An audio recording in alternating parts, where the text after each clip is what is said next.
அதிரடியின் பிரதான செய்திகள். முதலில் தலைப்புச் செய்திகள். சந்தேகத்திற்கிடமாக அடுத்தடுத்து இடம்பெற்ற துப்பாக்கிச் சூடுகள். கொழும்பில் திடீரென குவிக்கப்பட்ட பாதுகாப்பு படை. மீண்டும் தீவிரமெடுக்கும் பாதாள செயற்பாடுகள். இராணுவத்தினரை ஆதரித்த ஸ்ரீதரன் எம்பி கேள்வி எழுப்பியுள்ள முக்கிய புள்ளி. நடப்பது என்ன? அம்பலாங்கொடை துப்பாக்கிச் சூடு. விசாரணையில் வெளியான திடுக்கிடும் தகவல். பாதாள குழுவுடன் பரவலாக தொடர்புபடும் நபர். டிட்வா சூறாவளியால் ஏற்பட்டுள்ள சேதங்கள் இதுதான். உலக வங்கி வெளியிட்ட அதிர்ச்சி தரும் அறிக்கை. அனுரவின் பக்கத்தில் வந்த தோல்வி. முதல் முறையாக அரசை வீழ்த்திய எதிரணி. அஸ்விசும பயனாளிகளுக்காக நலன்புரி சபையின் விசேட அறிவிப்பு. வெளியான தகவல். போலீஸ் மா அதிபருக்கு வெட்கமில்லையா? போலீசார் மீது ஆளும் கட்சி தாக்குதல் நடத்துகிறார்கள். கொந்தளித்த நாமல். தொடர்பான விரிவான செய்திகளுக்கு செல்ல முன்னர் இதுபோன்ற செய்திகளை உடனுக்குடன் அறிந்து கொள்ள நமது அதிரடி சேனலை சப்ஸ்கிரைப் செய்து கொள்ளுங்கள்.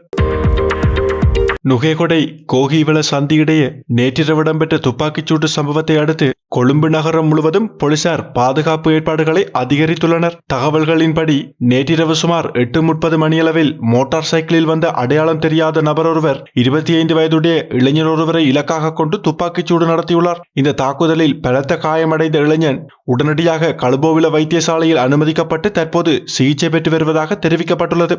மேலும் குறித்த துப்பாக்கிச்சூட்டை நடத்திய சந்தேக நபர் முச்சக்கர வண்டியொன்றில் தப்பிச் சென்றதாக கிடைத்த தகவலின் அடிப்படையில் கழனி பாலம் வரையிலான பகுதிகளில் போலீசார் தீவிர பாதுகாப்பு மற்றும் சோதனை நடவடிக்கைகளை முன்னெடுத்துள்ளனர். மேலும் சந்தேக நபரை கைது செய்யும் நோக்கில் தேடுதல் நடவடிக்கைகள் மேலும் பலப்படுத்தப்பட்டுள்ளதாகவும் போலீசார் தெரிவித்துள்ளனர். இதனிடையே சம்பந்தப்பட்ட பகுதிகளில் பயணிக்கும் பொதுமக்கள் கூடுதல் அவதானத்துடன் செயற்படுமாறும், சந்தேகத்திற்கிடமான நபர்கள் அல்லது நடவடிக்கைகள் தென்பட்டால் உடனடியாக அருகிலுள்ள போலீஸ் நிலையத்திற்கு தகவல் வழங்குமாறும் போலீசார் கேட்டுக்கொண்டுள்ளனர்.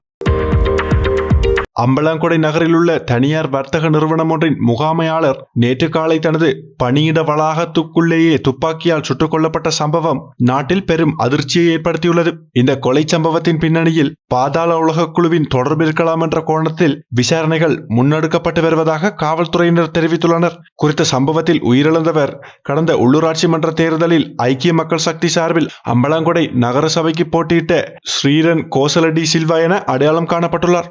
நேற்றைய தினம் காலை சுமார் 8:30 மணியளவில் இடம்பெற்றதாகவும் குறித்த துப்பாக்கிச்சூடு அங்கிருந்த கண்காணிப்பு கேமராக்களில் பதிவாகியுள்ளதாகவும் தெரிவிக்கப்படுகிறது. ஆரம்பத்தில் தாக்குதல் நடத்த முயன்ற போது துப்பாக்கி செயலிழந்ததால் அந்த முயற்சி தோல்வியடைந்தது. இதனைத் தொடர்ந்து துப்பாக்கிதாரி அங்கிருந்து தப்பிச் சென்ற நிலையில் இலக்கு வைக்கப்பட்ட நபர் அவரை தொடர்ந்து சென்றதாகவும் கூறப்படுகிறது. எனினும் குறுகிய நேரத்திற்குள் வேறொரு துப்பாக்கியுடன் மீண்டும் வந்த துப்பாக்கிதாரி கோசல டி சில்வாவை நோக்கி மீண்டும் துப்பாக்கிச்சூடு நடத்தியுள்ளார். இந்த தாக்குதலில் கோசல டி சில்வா சம்பவ இடத்திலேயே உயிரிழந்தார். இதனிடையே துப்பாக்கிதாரிகள் சம்பவ இடத்திற்கு வந்ததாக சந்தேகிக்கப்படும் மோட்டார் சைக்கிள் பின்னர் அந்தலகல பகுதியில் கைவிடப்பட்ட நிலையில் காவல்துறையினரால் மீட்கப்பட்டுள்ளது. விசாரணைகளில் உயிரிழந்த நபர் கடந்த 2014 மற்றும் 2015 ஆண்டுகளில் பதிவான 2 கொலை சம்பவங்களுடன் தொடர்புடையவராக இருந்தவை தெரிய வந்துள்ளதாக காவல்துறையினர் தெரிவித்துள்ளனர். மேலும் களுத்துறை எதினமடல பகுதியில் சிறைச்சாலை பஸ் மீது நடத்தப்பட்ட துப்பாக்கிச் சூட்டில் பாதாள உலக குழு தலைவர் சமயம் கொலை செய்யப்பட்ட சம்பவத்திற்கு உதவியதாக குற்றம் சுமத்தப்பட்டு அவர் முன்பும் கைது செய்யப்பட்டவருமாவார். அத்துடன் கொலை செய்யப்பட்டவரின் கைபேசியை பரிசோதித்த போது பூசா சிறைச்சாலையில் தடுத்து வைக்கப்பட்டுள்ள லொக்குப்பெட்டி என அழைக்கப்படும் ஒழுங்கமைக்கப்பட்ட குற்றக்குழுவின் உறுப்பினருடன் அவர் நேற்று முன்தினம் இரவு வேளை தொலைபேசியில் தொடர்பில் இருந்தமையும் கண்டறியப்பட்டுள்ளது. இதற்கு மேலாக கரந்தனிய சுத்தா, கொஸ்கொட சுஜி உள்ளிட்ட பாதாள உலக குழுக்களுடனும் அவருக்கு நெருங்கிய தொடர்புகள் இருந்ததாகவும் இவர்களுக்கிடையில் பணப்பரிமாற்றங்களை இவர் மேற்கொண்டுள்ளதாகவும் தகவல்கள் வெளியாகியுள்ளன. இதனால் இந்த கொலை எந்த குழுவினரால் மேற்கொள்ளப்பட்டது என்பதை உறுதிப்படுத்துவதில் சிக்கல் நிலவுவதாகவும் காவல்துறையினர் தெரிவித்துள்ளனர். புதிய கணக்காய்வாளர் நாயகம் பதவிக்கு ஜனாதிபதி பரிந்துரைத்துள்ள இராணுவ அதிகாரிக்கு தமிழரசு கட்சி நாடாளுமன்ற உறுப்பினர் சிவஞானம் ஸ்ரீதரன் ஏன் ஆதரவாக வாக்களித்தார் என்ற கேள்வியை இலங்கை மனித உரிமைகள் ஆணைக்குழுவின் முன்னாள் தலைவர் அம்பிகா சத்குணநாதன் எழுப்பியுள்ளார். அரசியலமைப்பு சபையின் உறுப்பினராக உள்ள ஸ்ரீதரன் எம்பி தற்போது சேவையில் இருக்கும் இராணுவ அதிகாரியான OR ராஜசிங்கவை கணக்காய்வாளர் நாயகமாக நியமிப்பதற்கு ஆதரவாக வாக்களித்துள்ளதாக தகவல்கள் வெளியாகியுள்ளன. இந்த தகவல் உண்மையாக இருந்தால் அதற்கான காரணங்களை தமிழ் மக்களுக்கு தெளிவாக விளக்க வேண்டிய பொறுப்பு ஸ்ரீதரன் எம்பிக்கு உள்ளது என்றும் அம்பிகா சட்குணநாதன் தெரிவித்துள்ளார். இது தொடர்பாக அவர் தனது எக்ஸ் சமூக பதிவிலேயே இந்த கருத்தை வெளியிட்டுள்ளார். அந்த பதிவில் இந்த நியமனம் நாட்டிற்கு தீங்கு விளைவிக்க கூடியது எனவும் அவர் சுட்டிக்காட்டியுள்ளார். குறிப்பாக கணக்காய்வாளர் நாயகத்தின் அலுவலகத்தின் சுதந்திரத்திற்கும் நல்லாட்சிக்கும் பாதிப்பு ஏற்படும் அபாயம் உள்ளதாகவும் அவர் எச்சரித்துள்ளார். மேலும் இராணுவ பின்னணியில் இருந்து வரும் ஒருவரின் கொள்கைகள் சிந்தனைகள் அந்த உயரிய பொறுப்பின் நடுநிலைத்தன்மையை பாதிக்கக்கூடும் என்றும் அவர் குறிப்பிட்டுள்ளார். இந்த நிலைமைகளை அறிந்தும் ஏன் இந்த நியமனத்திற்கு ஆதரவாக வாக்களிக்கப்பட்டது என்ற கேள்வியையும் அவர் எழுப்பியுள்ளார். சிஸ்டம் சேஞ்ச் என்று பேசப்படும் மாற்றங்களில் இது ஒன்றாக இருக்க முடியாது எனவும் அவர் தெரிவித்துள்ளார். இதனிடையே புதிய கணக்காய்வாளர் நாயகம் பதவிக்காக ஜனாதிபதி பரிந்துரைத்த OR ராஜசிங்கவின் நியமனத்தை அரசியலமைப்பு சபை நிராகரித்துள்ளதாக அறிவிக்கப்பட்டதை தொடர்ந்து இந்த விமர்சனங்கள் முன்வைக்கப்பட்டுள்ளன என்பதும் குறிப்பிடத்தக்கது. கடந்த நவம்பர் மாத இறுதியில் இலங்கையை தாக்கிய டிட்வா சூறாவளியால் நாட்டில் ஏற்பட்ட மொத்த பௌதீக சேதம் 4.1 பில்லியன் அமெரிக்க டாலர்களாக மதிப்பிடப்பட்டுள்ளதாக உலக வங்கி தெரிவித்துள்ளது. உலக வங்கி குழு வெளியிட்டுள்ள விரைவான பேரிடர் சேத மதிப்பீட்டு அறிக்கையில் இந்த தகவல்களை குறிப்பிட்டுள்ளது. அந்த அறிக்கையின்படி இந்த சேத மதிப்பு இலங்கையின் மொத்த உள்நாட்டு உற்பத்தியின் சுமார் 4% இணையானதாகும்.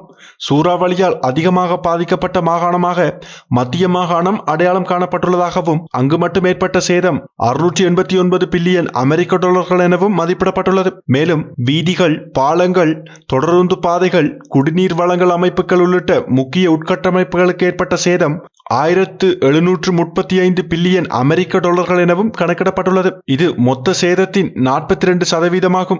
உலக வங்கியின் அறிக்கையின்படி குடியிருப்பு வீடுகள் மற்றும் அவற்றின் உட்கட்டமைப்புகளுக்கு மேற்பட்ட சேதம் 985 மில்லியன் அமெரிக்க டாலர்களாகும்.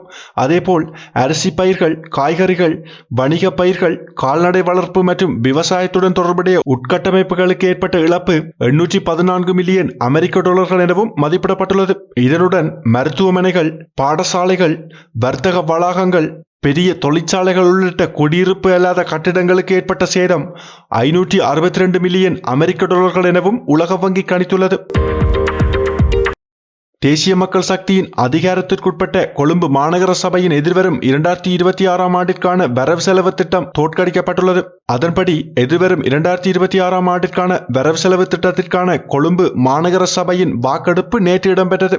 குறித்த வாக்கெடுப்பில் வரவு செலவு திட்டத்திற்கு எதிராக 60 வாக்குகளும் ஆதரவாக 57 வாக்குகளும் வழங்கப்பட்டுள்ளன. எனவே இதன்படி ஆளும் கட்சியான தேசிய மக்கள் சக்தி தோற்கடிக்கப்பட்டு எதிரணி வெற்றி பெற்றுள்ளமை குறிப்பிடத்தக்கது. அஸ்வெசும நலன்புரி நன்மைகள் திட்டத்தின் முதல் கட்டத்தின் கீழ் மேற்கொள்ளப்பட்டு வரும் தகவல் புதுப்பிப்பு நடவடிக்கைகள் எதிர்வரும் டிசம்பர் 31ஆம் திகதியுடன் நிறைவடைய உள்ளதாக அறிவிக்கப்பட்டுள்ளது. இதன் அடிப்படையில் ஏற்கனவே அஸ்வெசும திட்டத்தின் நன்மைகளை பெற்று வருபவர்கள் மட்டுமன்றி விண்ணப்பித்து இன்னும் நன்மைகள் கிடைக்காதவர்களையும் உள்ளடக்கி அனைத்து பயனாளர்களின் தகவல்களும் தற்போது புதுப்பிக்கப்பட்டு வருகின்றன. இன்னும் தகவல்களை புதுப்பிக்காதவர்கள் பல்வேறு வழிமுறைகளின் மூலம் இந்த செயல்முறையை நிறைவு செய்யலாம் எனவும் அறிவுறுத்தப்பட்டுள்ளது. அதன்படி https://www.eservices.wbb.gov.lk என்ற இணையதளத்தை பயன்படுத்தி நேரடியாக ஆன்லைன் மூலமும் தகவல்களை புதுப்பிக்க முடியும். அதேபோல் தங்களுக்குரிய கிராம உத்தியோகத்தர்கள் பிரிவில் உள்ள கிராம உத்தியோகத்தர்கள் அல்லது அஸ்வெசும திட்டத்திற்கு பொறுப்பான உத்தியோகத்தர்களை சந்தித்து தொழில்நுட்ப உதவியுடன் தகவல்களை ஆன்லைனில் புதுப்பிக்கவும் வசதி ஏற்படுத்தப்பட்டுள்ளது. மேலும் உரிய விண்ணப்ப படிவத்தை பூர்த்தி செய்து தாம் வசிக்கும் பிரதேச செயலகத்தில் நலம்புரி நன்மைகள் தகவல் பிரிவில் ஒப்படைப்பதன் மூலமாகவும் தகவல் புதுப்பிப்பை மேற்கொள்ளலாம். அத்தோடு அருகிலுள்ள தகவல் தொடர்பு மையங்களை அணுகி அங்குள்ள தொழில்நுட்ப உதவியுடன் ஆன்லைன் முறையில் தகவல்களை புதுப்பிக்க முடியும் என்றும் அதிகாரிகள் தெரிவித்துள்ளனர்.